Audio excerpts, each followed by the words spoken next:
Oke, baik. Assalamualaikum warahmatullahi wabarakatuh. Kami dari kelompok 5, Gizi 4B, Angkatan 2021. Di sini kami akan mempresentasikan hasil diskusi kami mengenai PAGT Gizi Buruk Baduta Rawat Inap. Ready next.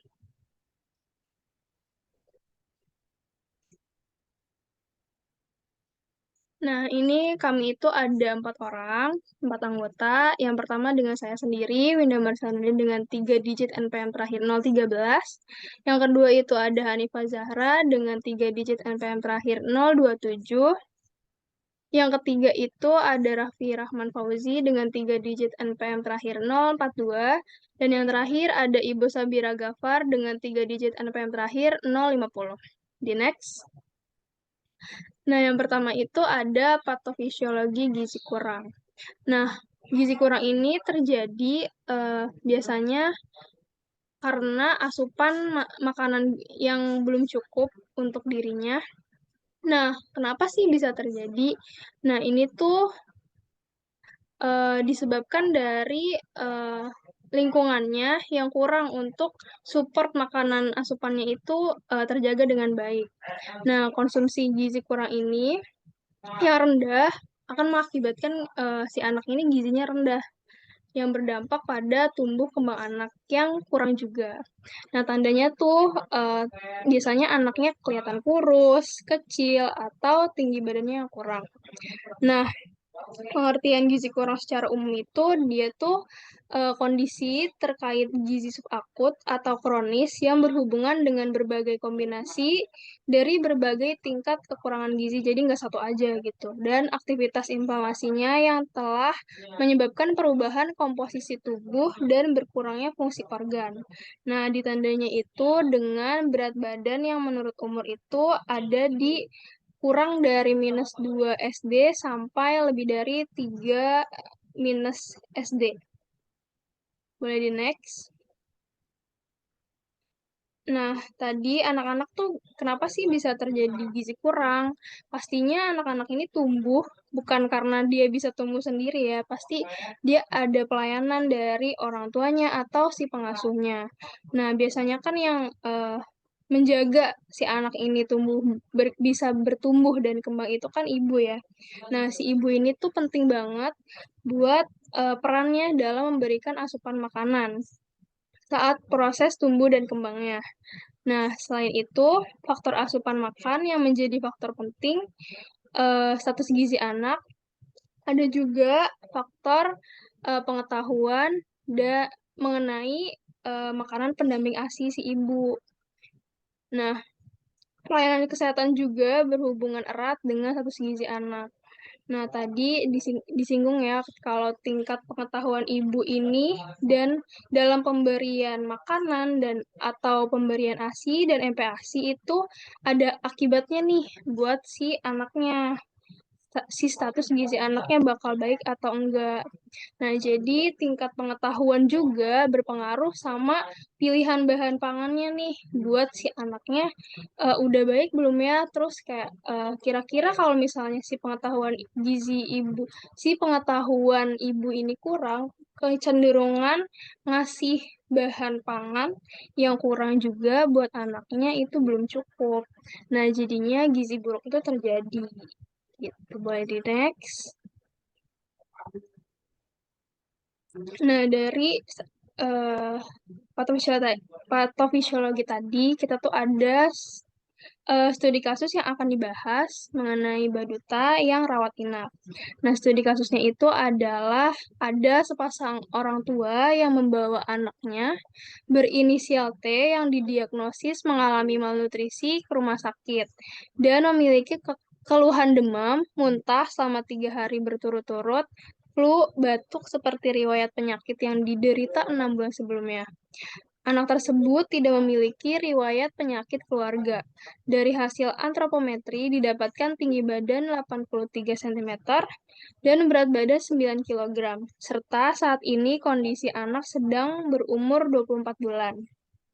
6 bulan yang lalu, sebelum anak dibawa ke rumah sakit, sang ibu mengaku berat badan anaknya adalah 10 kilogram.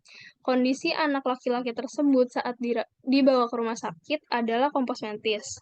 Saat dilakukan pemeriksaan tubuh, tubuh anak adalah 38 derajat Celcius dan anak tersebut merupakan anak ketiga dari 3 bersaudara. Pekerjaan ayahnya adalah wira swasta dan ibunya merupakan ibu rumah tangga. Setelah diwawancara, diketahui anak memiliki nafsu makan yang kurang dan sudah diberikan MPASI pertama kali sejak usia 4 bulan berupa makanan pabrikan. Riwayat makan anak tersebut adalah nasi 2 sampai 3 kali sendok per hari dengan lauk hewani setengah potong ayam dan tempe, untuk sayuran berupa sayur bayam dan sawi, dan hasil recall 24 jam saat di RS didapatkan energinya itu ada 317,5 kilokalori, proteinnya 13 gram, lemaknya 5,45 gram, dan karbohidratnya 54 gram. Boleh di next. Nah, dari hasil tadi itu kita menggunakan formulir screening Strong Kids. Hasilnya adalah pasien itu mendapatkan skor 5 dan harus mendapatkan PAGT untuk kelanjutannya. Boleh di next. Selanjutnya akan dibahas oleh Sabira. Oke, yang selanjutnya ada pengkajian gizi. Yang pertama itu ada antropometri. Jadi berat badan aktual pasien itu beratnya 9 kilogram, kemudian tinggi badan aktualnya itu 83 cm, kemudian Z-score berat badan menurut umur minus 2,28 SD. Kemudian BB sebelumnya dari pasien itu 10 kilogram, perubahan BB yang terjadi itu 10%, kemudian status gizinya mengalami berat badan kurang atau underweight. Jadi kesimpulannya berdasarkan nilai Z-score berat badan menurut umur, anak mengalami berat badan kurang atau underweight. Boleh di next.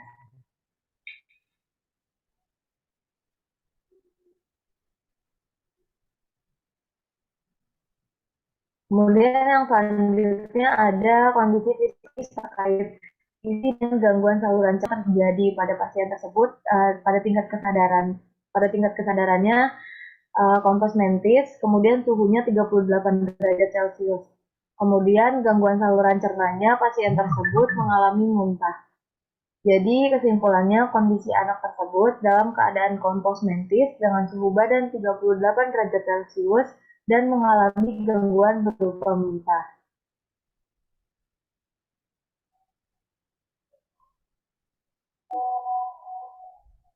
Kemudian yang selanjutnya ada riwayat makan dan diet. Riwayat makan, pola makan harian pasien itu 2-3 kali per hari. Pasien tersebut tidak memiliki alergi, tidak ada pantangan, tidak ada diet tertentu, kemudian mengalami nafsu makan yang kurang, tidak mengonsumsi suplemen atau herbal, kemudian tidak ada riwayat edukasi gizi.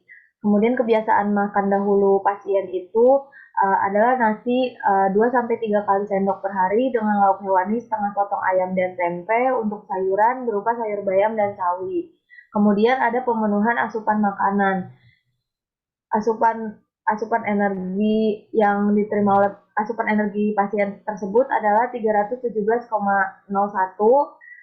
Seharusnya kebutuhan energi pasien tersebut 590,45. Kemudian ada asupan protein. Asupan proteinnya sebanyak 13 gram. Tetapi kebutuhan yang dibutuhkan oleh pasien tersebut seharusnya 36,902 gram. Kemudian untuk asupan lemaknya, pasien tersebut memiliki 5,45 gram. Kemudian untuk kebutuhan dari pasien tersebut seharusnya 13,121 gram. Kemudian untuk asupan karbohidratnya sebanyak 54 gram, kemudian seharusnya kebutuhannya itu 81,185 gram. Jadi kesimpulannya dari pola makan harian, pasien mengalami defisit pada energi yaitu sebanyak 53,68%, defisit pada protein 35,22%, defisit pada lemak 41,53%, dan defisit karbohidrat 66,51%. Boleh di next.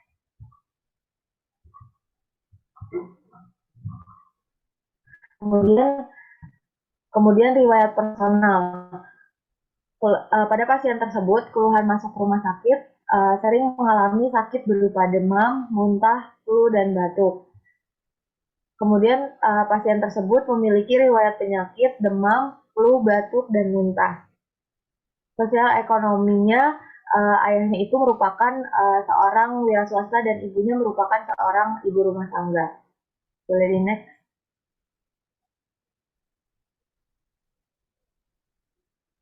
Kemudian yang selanjutnya akan dijelaskan oleh Raffi. Oke, baik. Terima kasih teman saya, Saudari Bira. Selanjutnya kita membahas tentang diagnosa gizi nih. Nah, diagnosa gizi ini itu suatu kita akan mengetahui bagaimana sih permasalahannya si pasien tersebut dari soal yang tadi disampaikan oleh Tesela. Nah, untuk permasalahan tersebut yang tadi disampaikan oleh Tesela, kita menegakkan NI strip 1.1.2, kemudian dengan NC strip 3.1 dan NB strip 1.1, di mana strip 1.2 adalah kekurangan intake makanan dan minuman oral berkaitan dengan kurangnya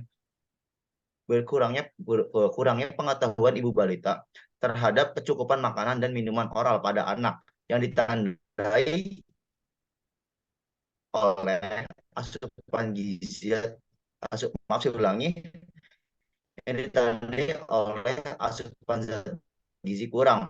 Asupan zat gizi kurang ini berupa energinya itu 300 kilokalori dengan persentase 53,68%, kemudian dengan protein 13 gram dengan persentase 35,22%, lemak 5,45 gram dengan persentase 4,1,53%, dan karbohidrat 54 gram dengan persentase 66,51%. Kemudian dengan NC 3.1, berat badan kurang dari normal berkaitan dengan penyakit infeksi yang ditandai oleh BB menurut umur, yaitu minus 2,28 SD. Kemudian dengan yang ketiga adalah NB strip 1.1, pengetahuan yang kurang mengenai makanan dan zat gizi berkaitan dengan kurangnya kemampuan untuk belajar yang ditandai oleh meyakini informasi yang tidak tepat dari orang lain. Boleh dibantu next? Oke. Nah, selanjutnya setelah kita masuk ke diagnosis, kita masuk nih ke bab tentang rencana intervensi. Rencana intervensi ini kita menggunakan rumus dari Epstegan tahun 2005, di mana perhitungannya adalah untuk berat. Nah, berat badan yang digunakan di sini adalah berat badan si pasien, yaitu 9 kg. Kita masuk ke perhitungan, yaitu 60,9 dikali 9 dikurang 54, didapatkan hasil 494,1 kilokalori. Kemudian kita akan mencari tahu nih total energinya dia itu bagaimana, yaitu melalui BMR dikali faktor aktivitas dikali faktor stres, di mana dapatkan hasil yaitu 590,45 kilokalori. Kemudian kita masuk ke konvertasi tentang zat gizinya, yaitu baik protein, lemak, dan karbohidrat, yaitu untuk 590,45 kita ambil 25%-nya untuk protein, 20%-nya untuk lemak, dan 55%-nya untuk karbohidrat. Nah, di mana hasil konversi tersebut kita dapatkan untuk proteinnya yaitu sekitar kebutuhannya adalah 36,902 gram. Sedangkan untuk lemak kita dapatkan konversi lemak yang dibutuhkannya dia itu adalah 13,121 gram, dan untuk karbohidrat adalah 81,180,5. Maaf saya ulangi, yaitu 81,185 gram. Boleh dibantu next. Selanjutnya kita masuk ke intervensi gizi, yaitu kita akan menegakkan tujuan, yaitu pertama meningkatkan asupan oral secara bertahap, kemudian memberikan diet tinggi energi, tinggi protein, di mana kita menegakkan NDSA. Tujuannya adalah menambahkan berat badan dan tinggi badan hingga mencapai normal, di mana syarat-syaratnya adalah pertama energi tinggi, yaitu 45 kilokalori per kilogram berat badan. Kemudian yang syarat yang kedua adalah protein tinggi, yaitu 2,5 gram per kilogram berat badan. Yang ketiga ada lemak cukup, yaitu 20% dari total energi kebutuhan, karbohidrat cukup, yaitu 55% dari total energi, vitamin dan mineral yang cukup sesuai dengan kebutuhan gizi atau angka kecukupan gizi yang telah dianjurkan. Kemudian yang terakhir ada untuk kondisi tertentu dia dapat diberikan secara bertahap sesuai kondisi atau status metabolik sang pasien. Boleh dibantu next lagi teh. Nah, Kemudian intervensi gizi tujuan yang ketiganya kita adalah meningkatkan pengetahuan pasien dengan memberikan edukasi dan konseling gizi mengenai diet TETP, yaitu NE, meningkatkan pengetahuan terkait malnutrisi terutama stunting dan diet TETP dengan tujuan memahami tentang makanan dan pertama adalah memahami tentang makanan untuk balita stunting, kedua adalah mengerti tentang faktor-faktor yang dapat menyebabkan anak stunting, yang ketiga adalah mengetahui dengan benar tentang praktek pemberian makan pada anak. Kemudian di mana sasarannya adalah keluarga baduta, kemudian dengan metode diskusi, waktu yang ditentukan adalah 15 menit, media yang digunakan adalah leaflet TKTP, leaflet gizi seimbang untuk anak 1 hingga 3 tahun, dan leaflet bahan penukar atau model sampel gitu. Dibantu next. Nah, kemudian untuk pemesanan dietnya kita adalah jenis dietnya TETP 600 kalori dalam bentuk makanan biasa. Boleh dibantu next deh. Oke, selanjutnya untuk terima kasih. Baik, selanjutnya rencana monitoring evaluasi. Yang pertama adalah subcommittee yang diperiksa berat badan dan tinggi badan yang dilakukan 1 minggu sekali, hasilnya mendekati normal. Lalu yang kedua biokimia tidak ada, lalu bioklinis yang diperiksa suhu dilakukan setiap hari, hasilnya mendekati normal. Lalu yang keempat asupan dari energi, protein, lemak, karbohidrat, glikol, pola makan harian, nafsu makan dilakukan setiap hari. Hasilnya bertahap mencapai kebutuhan yang diinginkan. Yang kelima, pengetahuan dilakukan dengan wawancara pada saat konseling. Hasilnya terjadi peningkatan perilaku ibu mengenai pengetahuan mengenai stunting dan diet yang diberikan. Yang kedua ada monitoring dan evaluasi. Pada tanggal 30 Mei 2023, pada bagian antropometri, berat badannya 10 kg, tinggi badannya 83 cm, lalu pada bagian fisik klinis, suhunya 37,5 derajat Celcius, lalu pada asupan makan, energinya 403 kilokalori, proteinnya 20 gram, lemaknya 7 gram, karbohidratnya 65 gram. Lalu pada tanggal 31 Mei 2023, pada bagian antropometri, berat badannya 10,2 kg, tinggi badannya 83,3 cm, lalu pada bagian fisik klinis, suhunya 36,5 derajat Celcius, lalu pada bagian asupan makanan, energinya 456,5 kilokalori, lalu proteinnya 25 gram, lemaknya 8 gram, karbohidratnya 70 gram. Lalu pada tanggal 1 Mei 2023, pada bagian antropometri, berat badannya 10,5 kg, tinggi badannya 83,3 cm, lalu pada bagian fisik klinis, suhunya 36 derajat Celcius. Pada bagian asupan makan, energinya 514 kilokalori, lalu pada proteinnya 29 gram, lemaknya 10 gram, karbohidratnya 77 gram. Untuk materi konseling gizinya, diet tinggi energi tinggi protein, menu gizi seimbang terutama untuk pencegahan stunting. Berikut adalah menu intervensinya. Pada waktu makan pagi, kami memberikan menu pancake oatmeal pisang, sedangkan pada waktu siang, kami memberikan menu bubur ikan salmon, lalu pada malamnya, kami memberikan menu tofu kuah wortel. Total energi pada menu intervensi kami adalah 605,5, total proteinnya 39,5, lalu total lemaknya 16,2, lalu total karbohidratnya 74,8 gram. Berikut adalah daftar pustaka kami. Baik, terima kasih. Sekian dari presentasi kelompok kami. Kurang lebihnya mohon dimaafkan. Wassalamualaikum warahmatullahi wabarakatuh.